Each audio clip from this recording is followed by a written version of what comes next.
आज आपको यूनिट 3 का पार्ट 5 पढ़ाने जा रही हूँ। तो पार्ट 5 में कि हम गहने के बारे में पढ़ेंगे। इसका हमारा जो है मेन को टॉपिक है विभिन्न प्रकार के अधिगम परिस्थितियों के विभिन्न अधिगम सिद्धांतों की प्रासंगिकता तथा प्रयोग। तो हम एक्सपेरिमेंट्स के बारे में पढ़ेंगे। तो इसमें जो है हमारे ग्रेट साइंटिस्ट हैं, उनका नाम है गैने। गैने द्वारा हम उनके कुछ नियमों का, उनके शिक्षण अधिगमों के बारे में डिटेल में पढ़ेंगे। तो जैसे अगर आप हिंदी नहीं समझ आ रही है तो आप इंग्लिश में भी क्वेश्चन को पढ़ सकते हैं।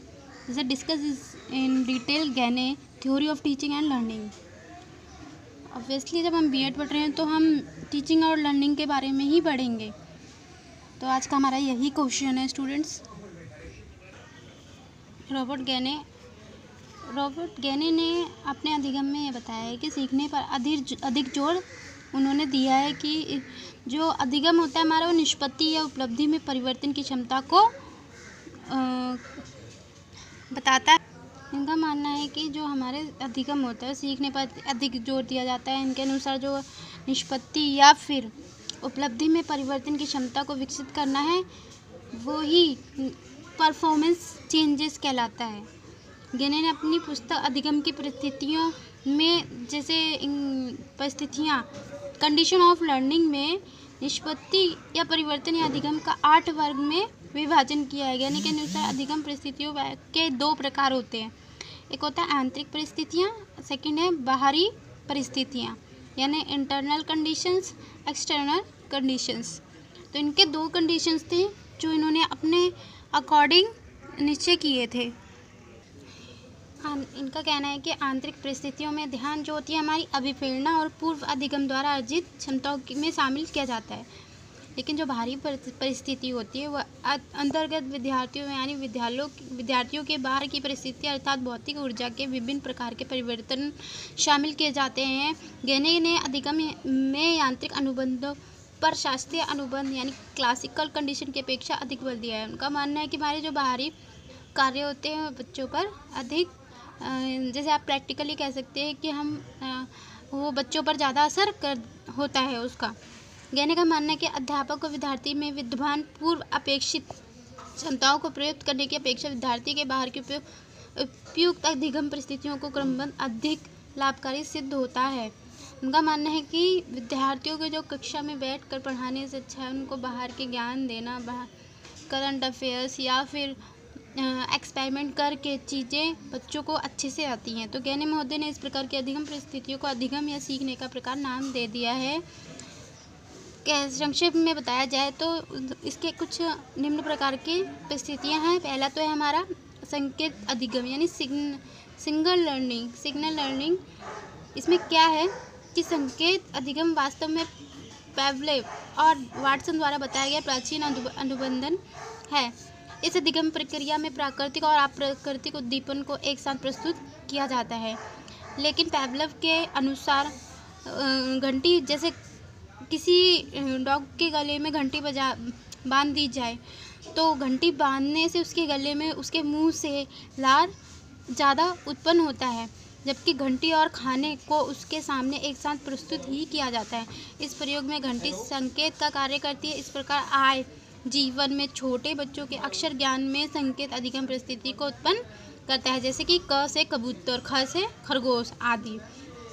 तो उनका कहना है कि उस चीज़ को करना प्रैक्टिकली और थ्योरेटिकल दोनों टाइप से करना ही बच्चों को अधिक ज्ञान प्राप्त होता है। उद्दीपन, फिर नेक्स्ट है हमारा कि उद्दीपन अनुक्रिय अधिगम यानी कि स्टिमुलस रिस्पॉन्स लर्निंग। इसमें क्या होता है, जब तक बच्चा रिस्पॉन्स नहीं करेगा उसके शिक्षा का ज्ञान विद्यार्थियों को नहीं होगा कि बच्चा कितना पढ़ा है या कितना समझ में आ रहा है। सीधी लैंग्वेज में हम कह सकते हैं जैसे कि जो हमारे थर्नडाइक हैं, थर्नडाइक के आंतरिक अनुबंध की तरह है ये। इस प्रकार अधिगम स्किनर के सक्रिय अनुबंध अनुक्रिय का रूप इस प्रकार है कि अधिगम क्या होता है। अधिगम वास्तव में शुद्ध अशुद्ध के बारे में ज़्यादा बातें बताता है कि उद्दीपन के समूहों में विविधीकरण जो पुरस्कार उत्पन्न करते हैं, जो बच्चे कर सकते हैं या नहीं कर सकते, यानी कि जो चीज़ें हासिल कर सकते हैं ज्ञान के क्षेत्र में, जो कमज़ोर पड़ जाते हैं। उद्दीपनों का विभेदीकरण करना अनुक्रियाओं के पुनर्बलन से अधिक महत्वपूर्ण है। किसी भी परिस्थिति में जब विद्यार्थी अनुक्रिया करता है और उसकी शुद्धता की पुष्टि की जाती है, यानी उसके एग्ज़ाम लिए जाते हैं या टेस्ट लिया जाता है, तब उसे विद्यार्थी को आगामी अनुक्रिया के पुनर्बलन मिलता है। यानी उस ज्ञान होता है कि बच्चा कितना ज्ञान के शिक्षा के क्षेत्र में आगे है या फिर कितना पीछे। इसी आधार पर शिक्षण परिस्थितियों में ऐसा ही वातावरण पैदा किया जाता है ताकि विद्यार्थियों को ज़्यादा से ज़्यादा समझ आ सके और उनको समझाने के बाद उनकी पुष्टि की जा सके। अपेक्षाकृत जैसे व्यवहार की आशाएं बढ़ जाती हैं। इस प्रमुख जो जैसे कि उदाहरण आप ले सकते हैं कि अभिक्रमित अनुदेशन है। इस प्रकार के अनुदेशन में इसी प्रकार की परिस्थितियाँ उत्पन्न की जाती हैं ताकि बच्चे को अधिक से अधिक पाठ्यक्रम समझ में आ सके। इसी प्रकार की अधिगम परिस्थितियाँ उत्पन्न की जाती हैं। फिर आता है हमारा नेक्स्ट की श्रृंखला या चेन अधिगम। चेन लर्निंग सबसे बेस्ट लर्निंग होता है। इसमें ग्रुप डिस्कशन होता है, ग्रुप लर्निंग होती है, ग्रुप स्टडी होती है, ये सारी चीज़ें होती हैं। समूह व्यक्तिगत उद्दीपन अनुक्रियाओं के समूह का एक क्रम यानी चेन होता है। गेने ने अपने सिद्धांत में 2 प्रकार की श्रृंखला अधिगम की व्याख्या की है। पहला है शाब्दिक और दूसरा है अशाब्दिक। गेने का विश्वास है, उनका मानना है कि श्रृंखला के रूप में नहीं सीखा जा सकता जब तक व्यक्ति में व्यक्तिगत उद्दीपन अनुक्रिया SSRS कड़ियों को सीखने की क्षमता ना हो। जब तक बच्चे में खुद कुछ करने की क्रिया ना खुद कुछ करने का जोश ना हो तब तक बच्चा कुछ भी नहीं कर सकता। उसके अनुसार इन कड़ियों को यानी लिंक्स को दोहराने से अधिगम को अधिक श्रृंखला से अभिप्राय है कि व्यक्तिगत उद्दीपनों के अनुक्रियाओं के समूह एक क्रम से संबंध। गेने ने अपने सिद्धांत में 2 प्रकार की श्रृंखलाओं के बारे में बताया है। पहला शाब्दिक, दूसरा है शाब्दिक। यानी कि इनका मानना है कि अगर बच्चा जब तक कुछ करके नहीं सीखेगा या फिर उसमें करने का उत्साह ना हो तब तक बच्चा कुछ भी कर नहीं सकता। इस प्रकार उद्दीपन अनुक्रिया को एक श्रृंखला में प्रस्तुत किया गया है। इस प्रकार जो है अधिगम में शिक्षण पाठ्य वस्तु को एक क्रम प्रस्तुत किया जाता है। क्रम प्रस्तुत करने से पाठ्यक्रम को एक क्रम में प्रस्तुत किया जाता है। जैसे जानवरों तथा छोटे बच्चों के प्रशिक्षण में इसी प्रकार की परिस्थितियाँ उत्पन्न की जाती है ताकि उनको पाठ्यक्रम का अच्छे से ज्ञान हो सके। फिर आता है हमारा शाब्दिक सहचार्य यानी वर्बल एसोसिएशन। इस प्रकार में जो होता है कि शाब्दिक अनुक्रिया जो सीक्वेंस ऑफ वर्बल रिस्पॉन्डिंग की व्यवस्था उत्पन्न होती है। इसमें जो होते हैं थोड़ा कठिन होते हैं शब्द, लेकिन समझ बच्चों को जल्दी आते हैं क्योंकि ये वर्बली होते हैं। इस व्यवस्था में जो होता है कि संकेत किया जाता है। इसी प्रकार कार्य होता है। शाब्दिक इकाई को सीखने के लिए उससे पहले वाली इकाई सहायता करती है, यानी स्टेप बाय स्टेप। जब पहला स्टेप समझ में आएगा तो सेकंड स्टेप भी समझ में आएगा। इस प्रकार के अधिगम का प्रयोग भाषा शिक्षण लैंग्वेज टीचिंग में प्रयोग किया जाता है। फिर नेक्स्ट है हमारा बहुभेदीय या विभेदन अधिगम डिस्क्रिमिनेशन लर्निंग। इस प्रकार के अधिगम में क्या होता है कि शाब्दिक और अशाब्दिक श्रृंखला अधिक होती है। वर्बल नॉन वर्बल दोनों यूज़ होती हैं और ग्रहण करने की आवश्यकता होती है, बस इसे सीखने की आवश्यकता होती है।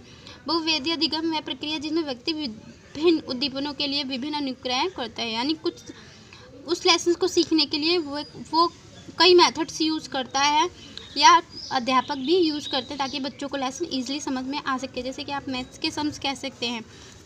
फिर नेक्स्ट आता है कि हमारा कि सीमा या भौतिक दृष्टि से मिलती जुलती रहे। इस प्रकार के अधिगम श्रृंखलाओं में विविधीकरण को क्षमता का विकास किया जाता है। मौलिक रूप से जैसा प्रतीत होता है इस प्रकार के अधिगम में बोध स्तर का शिक्षण यानी कि अंडरस्टैंडिंग लेवल टीचिंग का अधिक उपयोगी होता है। जैसे मैथ में बच्चों को अगर मल्टीप्लाई के सम सिखाने हैं तो सिर्फ वो बच्चों को समझ में आने चाहिए। ये मैटर नहीं करता कि बच्चों को किस हिसाब से सिखाया जाए, बस वो बच्चों को समझ में आने चाहिए टीचिंग मेथड। फिर आता है हमारा 6 पॉइंट प्रत्याधिगम या सीखना कॉन्सेप्ट ऑफ लर्निंग, यानी हर एक पैरा को समझ में आना ज़रूरी होता है। अध्यापकों को इस प्रकार पढ़ाया जाना चाहिए, अध्यापकों द्वारा बच्चों को इस प्रकार पढ़ाया जाना चाहिए ताकि बच्चों के माइंड में कॉन्सेप्ट बैठ जाए। प्रत्याधिगम से अभिप्राय है कि उद्दीपनों के वर्ग हेतु साझी अनुक्रिया करना, जबकि ये उद्दीपन एक दूसरे से भिन्न हो, मतलब दोनों का साझा होना चाहिए लेकिन थोड़े डिफरेंट पार्ट्स होने चाहिए, काम एक ही हो। बहुभेदीय अधिगम प्रत्यय अधिगम की पूर्व शर्त होती है प्रत्याधिगम विभेदीकरण अधिगम पर निर्भर ही करता है। कैलेंडर ने प्रत्यय अधिगम पर बल दिया है। उद्दीपनों के एक समूह के लिए अनुक्रिया करना, जबकि उद्दीपनों में मौलिक दृष्टि से अंतर प्रतीत होता है। इस प्रकार अधिगम विद्यार्थियों में ऐसी क्षमताओं का विकास होता है। विद्यार्थी समस्त उद्दीपनों के समूह के लिए अनुक्रिय रिस्पॉन्स का निर्धारण कर लेता है। शिक्षण व्यवस्था द्वारा बोध स्तर का प्रत्यय अधिगम उपयुक्त होता है। तो कॉन्सेप्ट लर्निंग जो होती है वो बेस्ट लर्निंग होती है। अगर विद्यार्थियों को कॉन्सेप्ट समझ में आ जाता है तो पूरे लेसन्स को ईजिली समझ जाते हैं। तो ये बहुत इंपॉर्टेंट होता है कॉन्सेप्ट को समझना। अधिनियम अधिगम रूल और प्रिंसिपल लर्निंग, यानी रूल्स होते हैं हमारे आमतौर पर मैथमेटिक्स में देखे जाते हैं। इस प्रकार के अधिगम में देखो 2 या 2 से अधिक प्रत्यय होते हैं जिसका निर्माण करना जरूरी होता है।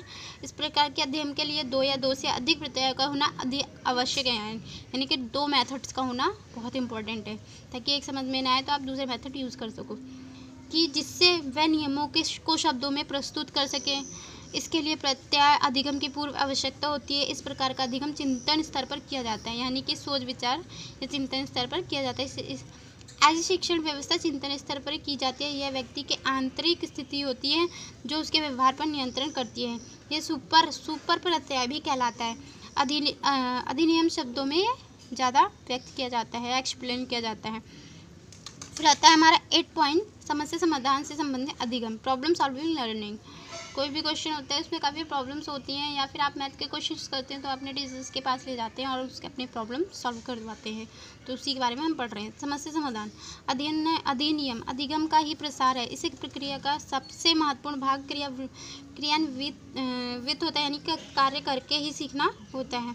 इस प्रकार के अधिगम के लिए अधिनियम अधिगम की पूर्व आवश्यकता होती है। इस प्रकार के अधिनियम के अंतर्गत केवल अधिनियमों का ही प्रयोग किया जाता है, बल्कि विद्यार्थियों को अपनी मौलिकता का भी प्रयोग करना पड़ता है। मतलब उनको अपने रूल अपने तरीके भी प्रकट करने होते हैं, ताकि उन्हें टीचर को समझ में आ सके कि बच्चा कितना सीख रहा है, कितना सीख चुका है। समस्या समाधान स्थिति में विद्यार्थी पहले सीखे गए अधिनियमों में उस संबंध कॉम्बिनेशन की खोज करते हैं जो किसी नई परिस्थिति में प्रयुक्त हो। इस प्रक्रिया के अंतर्गत विद्यार्थी 2 या 2 से अधिक पहले सीखे गए अधिनियमों का मिश्रण कर देते हैं।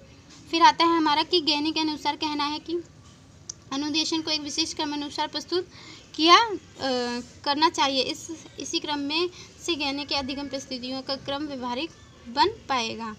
तो स्टूडेंट्स, ये था हमारा क्वेश्चन।